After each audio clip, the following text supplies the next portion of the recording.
जुड़ेंगे तो बता देना। लोग जुड़ रहे हैं? हाँ, थोड़े जुड़ेंगे तो आप मुझे बता देना।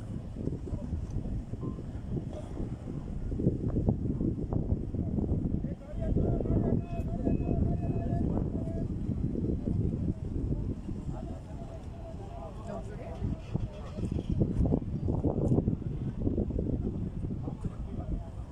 जय हिंद साथियों, मैं भारत की राजधानी दिल्ली के इस समय संत निरंकारी स्पोर्ट्स ग्राउंड में खड़ी हूँ। आप मेरे पीछे देख सकते हैं, बहुत बड़ा मैदान है। ये मैदान किसान जो पूरे देश से यहाँ पर आ रहे हैं, उनके लिए इस ग्राउंड में व्यवस्था की जा रही है। आप मेरे पीछे देख सकते हैं, ये सारा जो है इंतजामात जो है वो किसानों के लिए किया जा रहा है, लेकिन किसान यहाँ नहीं आना चाहता। किसान यहाँ नहीं आना चाहता क्योंकि उसकी मांग है उसे रामलीला मैदान या जंतर मंतर जाने की इजाजत दी जाए।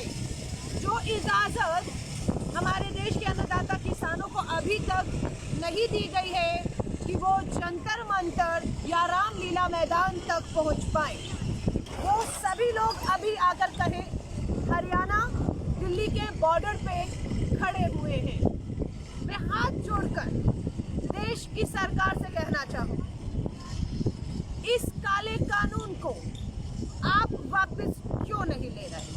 सब जानते हैं कि देश के कुछ पूंजीपतियों के दबाव में ये काला कानून, किसान विरोधी कानून लाया गया है। कुछ पूंजीपतियों के मात्र दबाव में। कानून भी कब लाया गया? कब लाया गया? जब तालेबंदी थी। आपदा में अवसर खोज लिया, तालेबंदी थी, सब घरों में बंद थे। किसान संगठन आके चर्चा भी नहीं कर पाए कि जून 2020 में तालेबंदी के बीच में केंद्र की किसान विरोधी भाजपा सरकार अध्यादेश लेकर आई। पिछले चोर दरवाजे से अध्यादेश जून में लेकर आई। सितंबर में जब लोकसभा का सत्र बुलाया गया, कोरोना का हवाला दिया गया, चर्चा नहीं हुई, वोटिंग नहीं हुई और उस काले कानून को हमारे देश के अन्नदाताओं के ऊपर थोप दिया गया है। आज देश का अन्नदाता सड़कों पर है और उसके आंदोलन को, जो गांधीवादी तरीके से कहूँ, बिल्कुल अहिंसात्मक तरीके से कहूँ, शांति से आगे बढ़ रहा है। लेकिन कुछ असामाजिक तत्वों से मैं कहूँगी, इस आंदोलन से जुड़े लोगों को सावधान रहने की जरूरत है, क्योंकि सरकार इस आंदोलन को कुचलने के लिए गोदी मीडिया को हम कल से देख रहे हैं। जिन्होंने CAA नागरिकता कानून के खिलाफ बोला वो पाकिस्तानी हो गए इनके लिए, और जो इस काले कानून, किसान विरोधी कानून के खिलाफ बोल रहे हैं, वो इन्हें खालिस्तानी लग रहे हैं। शर्म कीजिए, डूब मरिए। ये देश का अन्नदाता किसान है, जिन्हें आप खालिस्तानी कहते हैं, गुंडे कह रहे हैं। ये देश का अन्नदाता किसान आज सड़कों पर है। केंद्र की भाजपा सरकार को कहना चाहूंगी और दिल्ली की सरकार केजरीवाल को भी कहना चाहूंगी, ये ढोंग और तमाशा बंद करो कि हम खाना दे रहे हैं, हम पानी दे रहे हैं। अरे ये खाना पानी तो हमारे गुरुद्वारे से आए जो सेवादार हैं वो भी दे रहे हैं। आपको क्या करना है केजरीवाल? आपको पंजाब की कांग्रेस सरकार, मुख्यमंत्री कैप्टन अमरिंदर सिंह की तरफ देखना है। उन्होंने विधानसभा का, पंजाब का, छत्तीसगढ़, राजस्थान, हमारी सरकारों ने विधानसभा के विशेष सत्र बुलाए। विशेष सत्र बुलाकर इन काले कानूनों पर चर्चा करके इन्हें निरस्त करके केंद्र को कह दिया संदेश कि काले कानून हमारे राज्यों में, कांग्रेस शासित राज्यों में लागू नहीं होंगे। क्या केजरीवाल, आपको दिल्ली का विधानसभा सत्र नहीं बुलाना चाहिए? किससे डरे हुए हैं आप? क्यों दिल्ली के अंदर विधानसभा का सत्र बुलाकर आप इस काले कानून को निरस्त करते हैं? किसानों को आपकी ये सुविधाएं नहीं चाहिए? ये हमारे सेवादार बहुत हैं जो यहाँ पर ये सेवा कर रहे हैं, लेकिन ये सेवादार विधानसभा में जाकर काले कानून को रद्द नहीं कर सकते। काम आप ही को करना है केजरीवाल। और 23 नवंबर को जब ये आंदोलन किसानों ने शुरू किया दिल्ली चलो का, तब आप ही की सरकार ने नोटिस जारी कर दिया और इस काले कानून को दिल्ली में लागू किया है। ये दोगला चरित्र, ये दोगले चेहरा केजरीवाल जी अब नहीं चलेगा। 23 नवंबर को, इसी 23 नवंबर को आपने अधिसूचना जारी की और इस काले कानून, कृषि कानून को लागू करने का दिल्ली में फरमान आपने जारी किया। दम हो तो फाड़िए उसको, दम हो तो एक दिन का विशेष सत्र दिल्ली विधानसभा का अभी और आज बुलाने की घोषणा करिए और इस काले कानून को फाड़िए। मैं कहूंगी किसानों से, देश की सरकारें हैं, हर सरकार पे, हर राजनीतिक दल पर देश के करोड़ों किसानों को नजर रखनी चाहिए कि कौन मात्र राजनीति कर रहे हैं, कौन सच में आपके साथ खड़ा होकर इन काले कानूनों को रद्द करके बिल्कुल किसानों के साथ आज खड़ा दिख रहा है। मैं आपको ये कहना चाहूंगी, यहाँ किसान नहीं आएगा, वो साफ कर चुका है कि वो किसान ये बराड़ी के ग्राउंड में बैठने नहीं, वो रामलीला मैदान चाहता है आपसे, वो जंतर मंतर चाहता है आपसे। आज आपसे कहूंगी, तानाशाही देश के प्रधानमंत्री जी छोड़िए। आप कहते हैं 3 दिसंबर को मिलेंगे आप किसानों से। 3 दिसंबर आपकी प्राथमिकताओं में क्या है कि आपके पास जो समय नहीं है 3 दिसंबर से पहले?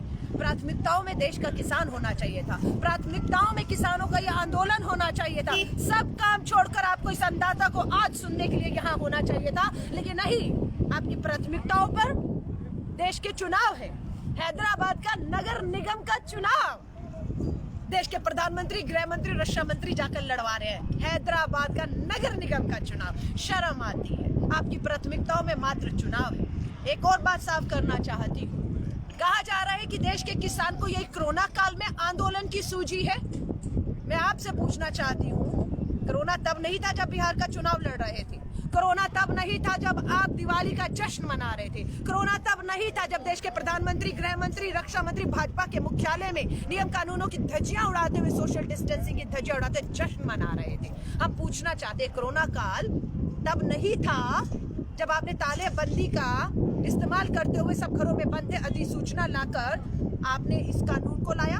आप भी तो रुक सकते थे कि तालेबंदी है, कोरोना काल है, अभी आप इस अध्यादेश को, इस कानून को ना लाते, खुल जाता सब कुछ, सब हालात ठीक होते, तब इस काले कानून पर आप चर्चा कराते और इसे लागू करते। लेकिन आपने थोपा, तब कोरोना काल नहीं था। आज किसान अगर सड़कों पर आ गया तो आप कहते हैं कोरोना काल का दौर पे चुना गया है। आप आरोप लगाते हैं कि चंद मुट्ठी भर किसान है, ये आपके भाजपा के प्रवक्ताओं से कल टीवी पर हम डिबेट कल से कर रहे हैं। आपका ये कहना है कि ये चंद मुट्ठी भर कांग्रेस के किसान है जो पंजाब से लाए गए हैं। मैं आपसे कहना कहूंगी, आज ये आपको कांग्रेस का किसान लग रहा है, आज आपको ये खालिस्तान से आए हुए लोग लग रहे हैं, ये आपको आज आतंकी लग रहे हैं, आज गुंडे लग रहे हैं। यह गलतफहमी आपकी बहुत जल्दी दूर हो जाएगी, क्योंकि पूरे देश का किसान, चाहे वो मध्य प्रदेश हो, राजस्थान हो, छत्तीसगढ़ हो, आपके तमिलनाडु का किसान, हरियाणा, पंजाब का किसान दिल्ली की तरफ कूच कर चुका है। ये आपकी गलतफहमी बहुत जल्दी दूर होने वाली है।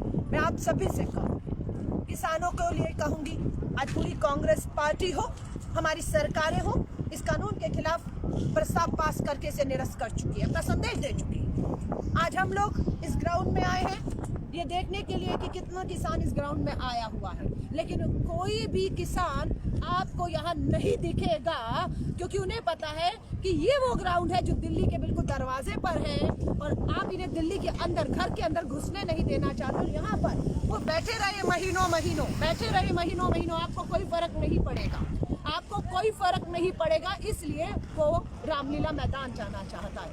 मैं एक बात साफ कर देती हूँ, ये वही रामलीला मैदान है जहां से केंद्र की संघ की सरकार 2014 में बनी थी। ध्यान से सुनिएगा, ये वही रामलीला मैदान है जहां पर से 2014 में भाजपा संघ की सरकार बनी थी और उन्हें डर है संघी भाजपाइयों को कि यही कहीं वो रामलीला मैदान इनके लिए साबित ना हो जाए, जो इन्हें सत्ता में लाया भी था वो रामलीला मैदान। और आज अगर किसान वहां रामलीला मैदान पहुंच गया तो वहीं से इनकी सत्ता का अंत भी हो सकता है, इसलिए किसान को वहां नहीं पहुंचने दे रहे। मैं आपसे अपील करूंगी, किसानों को कहूंगी, किसान से जुड़े हुए लोगों से कहूंगी, किसान संगठनों से कहूंगी, आपकी जो मांग है MSP, न्यूनतम समर्थन मूल्य को कानून में शामिल कर लिया जाए। हम भी वही कह रहे हैं, आप भी वही कह रहे हैं। इसी बात को केंद्र की भाजपा सरकार मानने को कतई तैयार नहीं हो रही। अभी भी कहूंगी, मात्र एक लाइन एक लाइन जोड़ दीजिए कानून के अंदर, क्योंकि आपकी कथनी पर किसी को विश्वास नहीं है। कब आप सावरकर हो जाएंगे, कब आप माफी मांगकर पीछे हट जाएंगे। ये दोगली पंथियां आपकी आजादी के आंदोलन से आज तक देखी है, इसलिए संघ और मोदी जी आपकी जबान पे विश्वास नहीं। इसीलिए एक देश का किसान कानूनी रूप से लिखित में अपने कानूनों में न्यूनतम समर्थन मूल्य की आपसे मात्र एक मांग कर रहा है, जिसे आप मानने को तैयार नहीं। सारा किसान कह चुके आप वो कानून ले आइए, किसान अपने खेतों में वापस चला जाएगा। मत भूलिएगा प्रधानमंत्री नरेंद्र मोदी जी, इस तालेबंदी में जिन 80 करोड़ लोगों को आप मुफ्त राशन पहुंचाने का दावा कर रहे हैं आज, वो 80 करोड़ लोगों को राशन इन्हीं किसानों के, इन्हीं अन्नदाताओं के दम पर पहुंचा पा रहे हैं। ये आपको भूलना नहीं चाहिए, नहीं भूलना चाहिए। आज देश की पूरी अर्थव्यवस्था जीडीपी डूब चुकी है, लेकिन एक ही क्षेत्र है, वो है कृषि क्षेत्र। किसी किसान ने हमारी अर्थव्यवस्था, डूबती अर्थव्यवस्था को जो कहा है, एक तिनके का सहारा दिया हुआ है। हमारी अर्थव्यवस्था को अगर बचाया है किसी ने, तो इस देश के किसान ने बचाया। ये बात आपको भूलनी नहीं चाहिए। और अपनी गोदी मीडिया से गुमराह करने की कोशिश मत करवाइए कि ये खालिस्तानी है, ये गुंडे हैं, ये आतंकी हैं, ये अंतर्राष्ट्रीय हाथों में खेल रहे हैं। और मैं कहूंगी किसान और जवान को, चाहे वो जवान सरहद में है, चाहे पुलिस की वर्दी में है, ये किसान है, इन्हें आपस में एक दूसरे से लड़वाने का काम मत कीजिएगा। क्योंकि कल हमने देखा है कि पुलिस और हमारे किसान, हमारे जवान और हमारे किसान किस तरीके से दोनों एक साथ थे।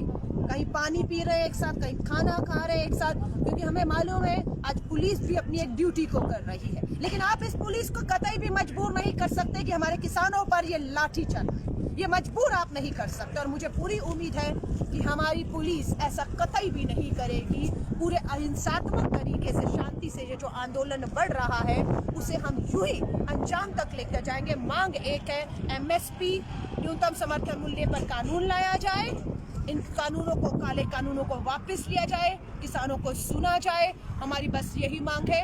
आज दिल्ली प्रदेश कांग्रेस कमेटी पूरी की पूरी यहाँ पर अपना पानी, खाना, टेंट व्यवस्था करके बुराड़ी के इस मैदान में हम कांग्रेस के कार्यकर्ता पूरी तरह से, राहुल गांधी जी पंजाब गए, किसानों के हित में काले कानून के खिलाफ ट्रैक्टर रैली की, उनके आदेश पे आज पूरी कांग्रेस के लोग यहाँ पर बैठे हुए किसानों का इंतजार कर रहे हैं। उनके लिए मेडिकल, खाना पीना, हर तरह की व्यवस्था कांग्रेस ने अपने दम पर की है।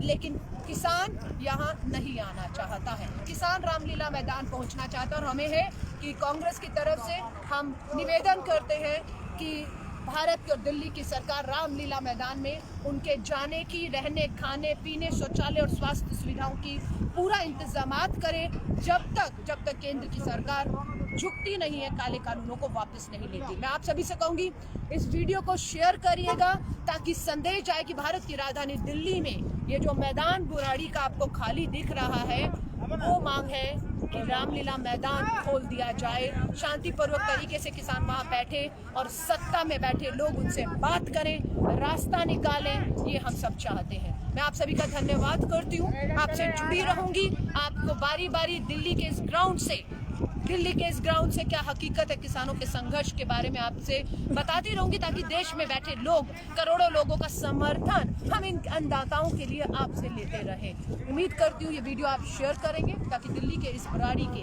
जो ग्राउंड की, संत निरंकारी ग्राउंड की सच्चाई आपके सामने आ सके। यहाँ कोई किसान नहीं आना चाह रहा है।